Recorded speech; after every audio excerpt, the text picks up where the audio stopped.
Hi everyone and welcome to Who Threw the Curve. Today's narrative is on From Coops to Concrete, Victoria's leap into the American dream.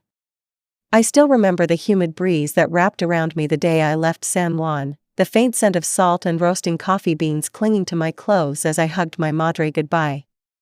My heart was heavy, but I carried more than grief in my suitcase. I carried dreams stitched from the lullabies she sang and the pride she poured into my small hands.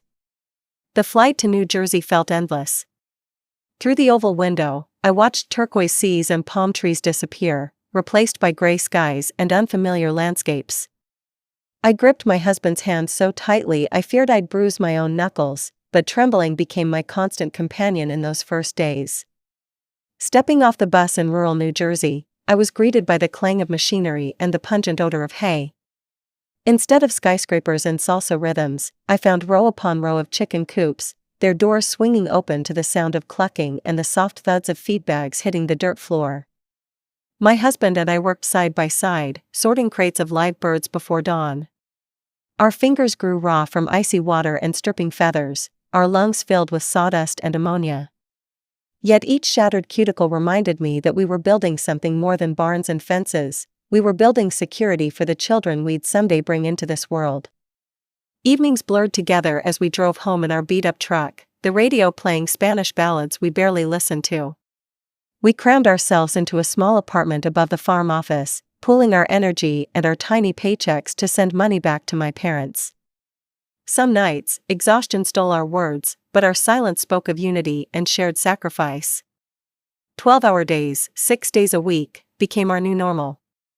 My body ached in ways I didn't know possible, aching shoulders, a constant throb in my lower back, and calloused hands that once held my mother's face in affection. But when I closed my eyes at night, I could almost hear my girl's giggles and my son's first words, a living promise that none of this pain would be in vain. I was pregnant with our first daughter when I learned the true price of hope.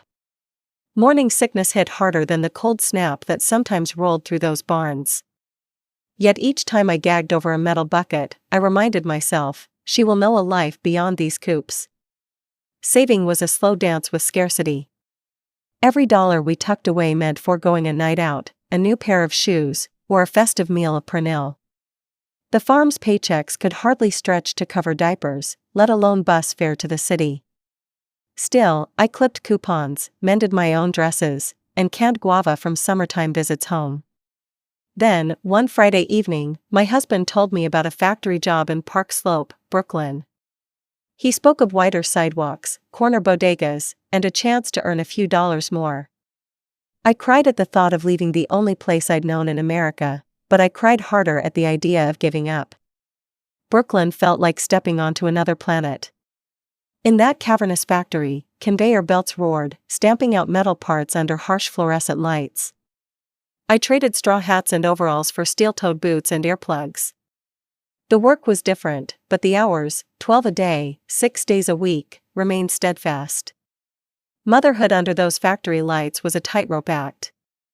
I rushed home to feed the baby before I changed into my work uniform. I kissed my daughter's foreheads between the chaos of assembly lines. Guilt sat heavy in my chest, but every paycheck that padded our savings whispered that I was doing the right thing. Now, when I lace up my boots in the early morning, I carry the weight of every sacrifice I made. I carry the stories of my husband's calloused hands and my mother's lullabies. I carry the light in my children's eyes when they see their college acceptance letters or experience a summer trip they never could have dreamed of back on the farm.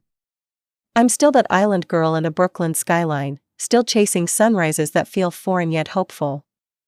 My fingers are forever marked by work, but they're also free to hold my children's hands, free to wave the flag of a better life, and free to remind me that every blister, every sleepless night, was a step toward a brighter tomorrow.